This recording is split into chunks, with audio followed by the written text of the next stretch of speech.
시청자 여러분 안녕하십니까? 채널K 뉴스입니다. 미 동부 추석 대잔치가 지난 주말 퀸스 칼리지에서 열렸습니다. 행사에서는 다채로운 공연과 한국 전통 음식들이 소개됐으며 또 여러 악조건으로 인한 파행 우려 속에서도 비교적 순조롭게 치러졌습니다. 이보연 기자의 보도입니다. 청명한 가을 하늘 아래 신나는 잔치 한마당이 벌어졌습니다. 올해로 30년이 넘은 미 동부 한인의 축제, 미 동부 추석 대잔치가 뉴욕 한인 청과협회 주최로 지난 주말 치러졌습니다.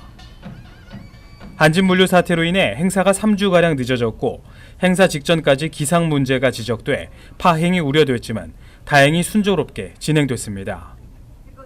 행사장을 찾은 김기환 뉴욕 총영사는 추석 대잔치를 통해 2세 한인들과 현지인에게 우리의 전통 문화를 알리는 장이 되길 바란다고 말했습니다. 우리 2세대한테 우리 한국과 한국 문화를 알리는 그러한 중요한 행사이고 또 현지 뉴요커들에게도 우리 한국의 문화의 정수를 알리는 그러한 좋은 행사입니다. 일요일 오후 열린 공식 행사엔 뉴욕 일원 주요 정치인들이 참석해 미 동부 한인의 축제를 함께했습니다.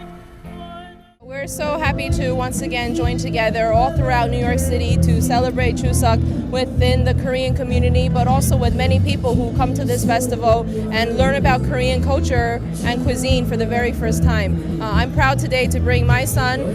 My husband is Korean, and so we're excited to celebrate with our community. 잔치엔 다채로운 공연과 한국 전통 음식이 준비돼 인근 주민들에게 만족스러운 먹거리와 즐길거리를 제공했습니다. 채널K 뉴스 이보현입니다. 올해 본선거가 열흘도 채 남지 않았는데요.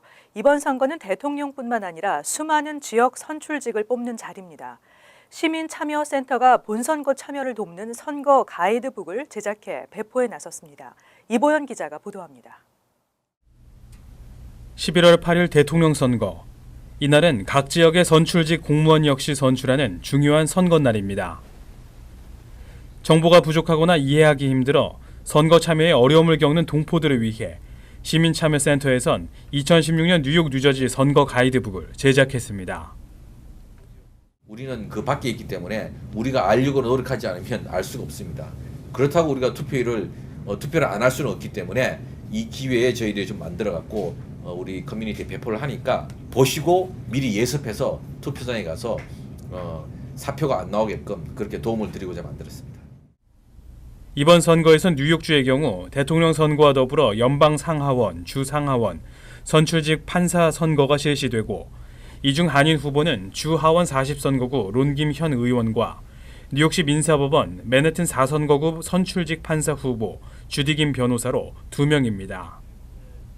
뉴저지는 연방 하원, 카운티 선출직, 그리고 각 타운별 시 의원 선거가 실시됩니다.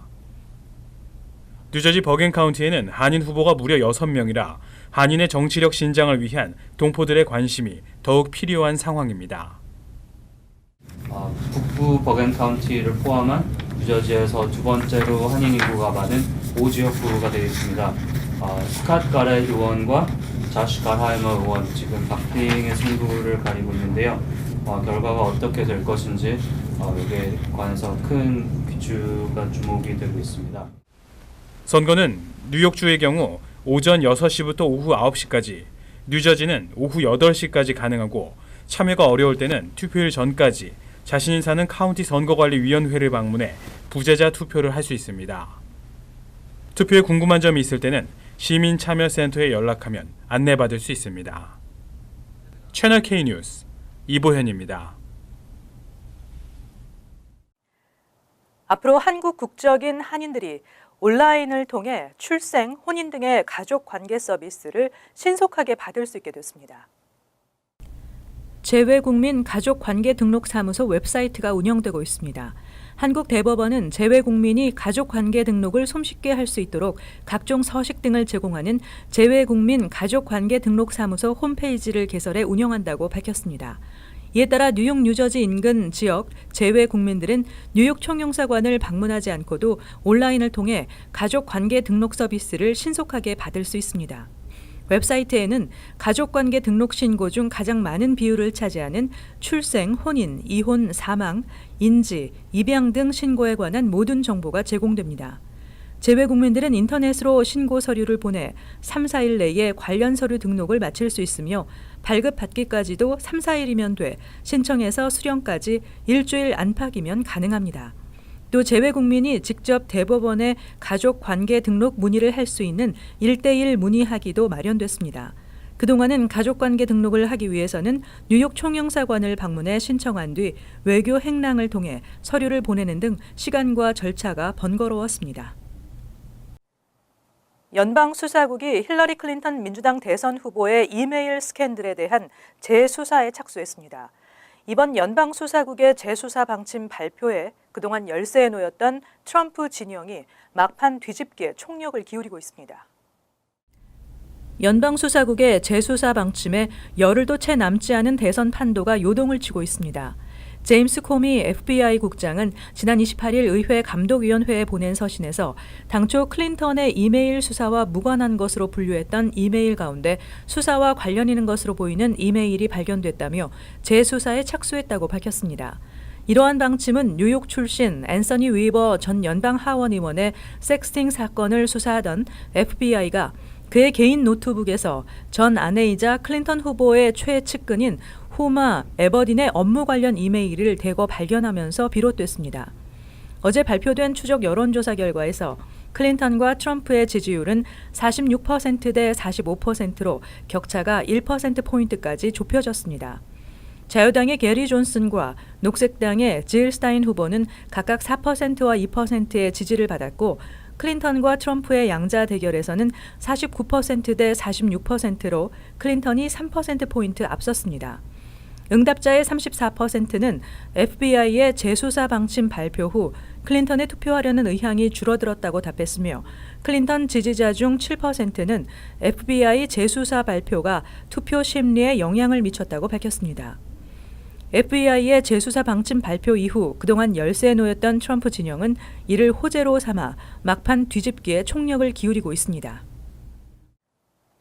서민 아파트 제공을 포함시켜 뉴욕주 세금 감면 혜택을 받은 부동산 개발업체의 반 이상이 서민 아파트를 제공하지 않고 있는 것으로 나타났습니다. 세금만 낭비되고 있다는 지적입니다. 탐사 보도 전문 매체 프로퍼블리카는 최근 421A 프로그램으로 재산세 감면 혜택을 받고 있는 6,400여 신축 건물 중 4,000채 이상이 세금 혜택은 받으면서도 서민 아파트 렌트 규정을 어기고 있다고 보도했습니다. 매체는 또 이들 건물의 세제 혜택 규모는 연 14억 달러에 달한다고 보도했습니다. 421A 프로그램에 따라 재산세 감면 혜택을 받으려면 해당 부동산 개발업체는 시와 주 관련 부서에 신축 아파트의 일정 부분을 서민 아파트로 제공하겠다고 약속한 후 완공 후 실제 약속이 이행되고 있는지 시 정부로부터 확인을 받아야 합니다. 하지만 이러한 관리 감독 규정이 제대로 지켜지지 않고 있는 것으로 확인됐습니다. 132-25 포플레비뉴 아파트는 지난해 11만 6,426달러의 재산세 감면 혜택을 받고 13가구의 서민 아파트를 제공하기로 약속했지만 실제로는 단 한 가구도 제공하지 않았습니다. 132-10 41로드에 있는 아파트도 2012년부터 2027년까지 세제 혜택을 받는 대신 10가구의 서민 아파트 임대를 약속했지만 지키지 않았습니다. 이외 플러싱의 아파트에서 재산세 감면 혜택을 받고 있으면서 서민 아파트를 제공하지 않는 곳이 상당수인 것으로 조사됐습니다. 세금만 낭비되고 있다는 지적입니다. 연방교육부가 일부 학자금 사기 피해를 구제하기 위한 탕감 프로그램을 실시합니다. 과대 광고로 학생들을 유치한 후 폐교 조치한 일부 전문대 사태에 따라 학자금 융자 상환 규정이 일부 개정됐습니다. 교육부는 28일 기존 연방 학자금 융자 상환 규정을 일부 개정하고 자격 요건이 맞는 학생들과 졸업생들에게 학자금 융자 부채를 탕감해 주기로 했습니다. 새 규정에 따르면 다녔던 학교가 지난 2013년 11월 1일 이후 폐교했거나 폐교한 뒤 3년 동안 다른 학교로 전학, 편입하지 않은 학생들의 학자금 부채가 탕감됩니다. 또 입학 과정에서 학교 측의 실수로 인한 오류가 발생했을 때 학교를 상대로 소송을 제기하지 않는다는 조건의 계약을 강요하는 행위도 금지됩니다. 교육부의 이 같은 방침은 지난 2013년 코린시안 칼리지 사태가 계기가 됐습니다. 코린시안 칼리지는 고소득 일자리 취업을 보장한다며 과대 광고를 통해 학생들을 유치했고 학생 기록부와 졸업생 취업률 등을 조작해 광고를 했습니다. 더구나 대다수의 캠퍼스를 매각하는 과정에서도 학생들을 모집했습니다.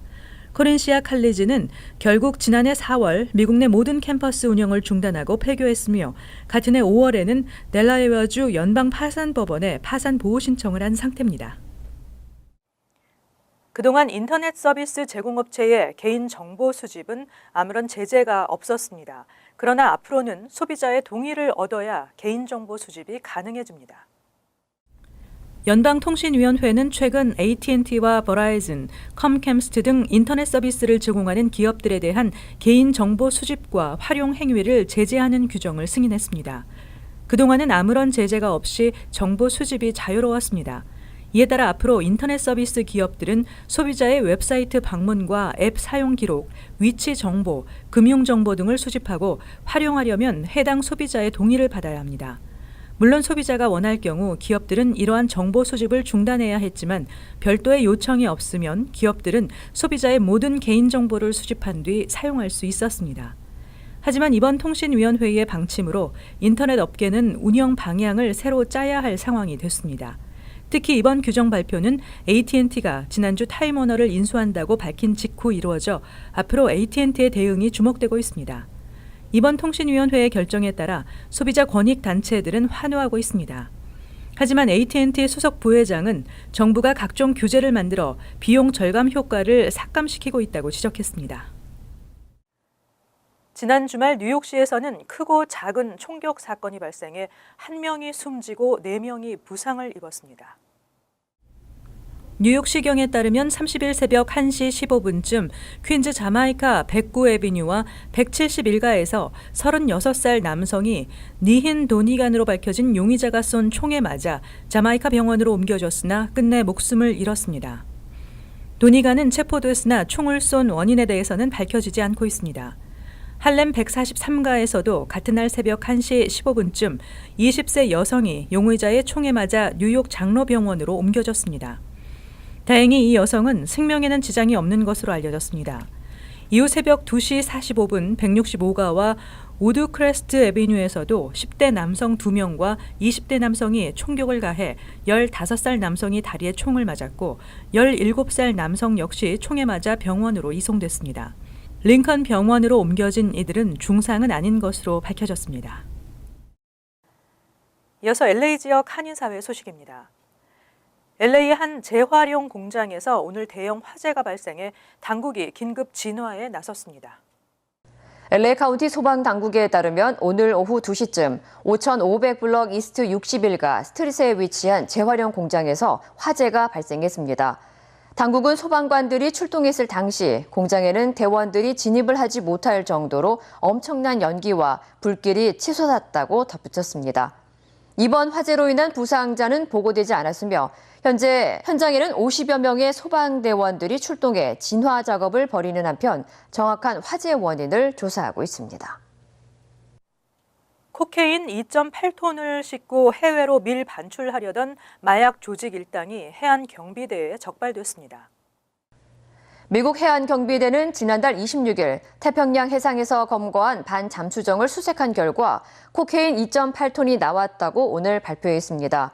코케인 2.8톤은 올해 미국에서 적발된 마약 규모 가운데 가장 큰 것으로 매매가는 7,300만 달러에 달합니다. 해안경비대는 올해 배로 운반하려다 적발된 코케인 양이 모두 17.6톤, 5억 달러에 달하며 지난해 검거한 밀수 용의자는 585명이라고 밝혔습니다. 이어서 월드리포트입니다. 어린 시절 누구나 숙제가 없다면 얼마나 좋을까 했었는데요. 요즘 미국에서는 숙제가 없는 초등학교가 늘고 있습니다. 숙제가 없어진 학교는 어떻게 달라졌는지 함께 보시죠. 포틀랜드주 체리파크 초등학교 학생들은 숙제가 없습니다. 아이들은 놀아야 한다며 학교 측이 과감히 숙제를 없앤 겁니다. Our children have the rest of their lives to work. We want to focus on positive play and give the evenings back to our families. 밖에서 뛰어놀고 책도 마음껏 읽게 된 아이들은 무척 신이 났습니다. We do enough work at school, so we shouldn't have to do any at home. 역시 숙제를 없앤 버지니아주의 한 초등학교. 숙제가 없어진 후 아이들의 수업 태도가 달라졌다고 교사들은 입을 모읍니다. I found that our students are coming to school a little less stressed and a little less exhausted. 아이들에게 숙제를 시키느라 매일 실랑이를 벌여야 했던 부모 역시 악역에서 해방된 기쁨을 누리고 있습니다. I won't have another 5 years of saying, well, here you need to do what your teacher says, even thinking this isn't really helping you learn. 미주리 캔자스시티 주립대학 연구 결과 숙제는 중학교와 고등학교 때 학업 성취도를 높여주지만 초등학교 때는 독서와 실제 경험이 더 도움이 되는 것으로 나타났습니다. 이 같은 연구 결과가 잇따르면서 숙제를 없애는 학교가 미국 전역으로 늘어나는 추세. 하지만 논란도 거세지고 있습니다. 숙제를 아예 없애면 공부하는 습관을 들이기 어렵다는 겁니다. Giving kids an opportunity to begin developing study habits, even in the second grade, and time management skills. 전문가들은 초등학교 저학년에겐 하루 30분 미만, 6학년까지는 1시간 정도의 숙제 시간을 권장합니다. 그러나 실제 미국 초등학생들은 이보다 3배 많은 시간을 숙제하는 데 쓰고 있는 것으로 조사됐습니다. But I feel like I'm getting rushed around the house and I don't have any time to play outside. 어린 아이들에겐 뛰어놀고 생각하고 충분히 자는 것이 가장 중요하다는 숙제 없는 학교의 과감한 실험이 과연 어떤 결실을 맺게 될지 주목됩니다. 이어서 간추린 소식입니다. 2016년 7월 뉴욕주 변호사 시험에서 한인 303명이 합격한 것으로 나타났습니다. 지난 2월 시험에서 85명의 한인 합격자가 배출된 점을 감안하면 뉴욕주는 올해에만 388명의 한인이 새롭게 변호사 타이틀을 취득하게 된 것입니다. 위원회에 따르면 지난 7월 26일, 27일 이틀 동안 시험을 치른 응시생은 총 1,297명으로 이 중 64%가 합격했습니다. 버먼트주 에디슨 카운티 미들버리 경찰은 지난 21일 등산로인 템 트레일에서 발견된 변사체가 한국 국적의 28살 신선미 씨로 신원이 확인됐다고 28일 밝혔습니다. 신 씨는 버지니아 페어팩스에 거주했던 것으로 알려졌고 신 씨의 가족들은 캘리포니아주에 거주하는 것으로 조사됐습니다. 신 씨의 사망 원인에 대해서는 확인이 되지 않고 있습니다. 현재 경찰은 신 씨의 정확한 사망 원인 규명을 위해 수사를 진행 중에 있습니다.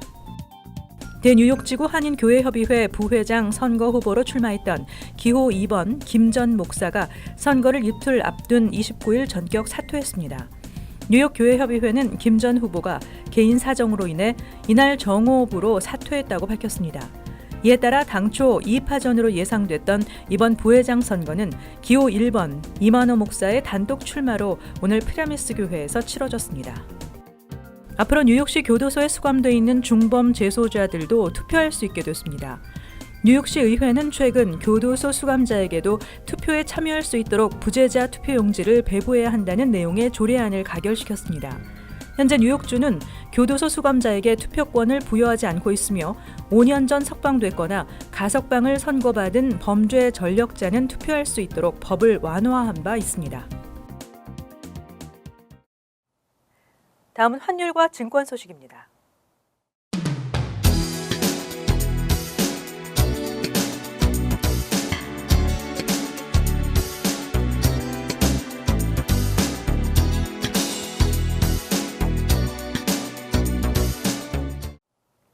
이어서 날씨입니다. 화요일은 대체로 맑겠습니다. 낮 최고 기온은 59도, 섭씨 14도, 밤 최저 기온은 52도, 섭씨 10도 예상됩니다. 수요일도 대체로 맑겠습니다. 목요일은 대체로 포근하겠고 차차 흐려지면서 오후엔 천둥과 번개를 동반한 소나기가 예상됩니다. 금요일은 맑고 화창하겠지만 쌀쌀하겠습니다.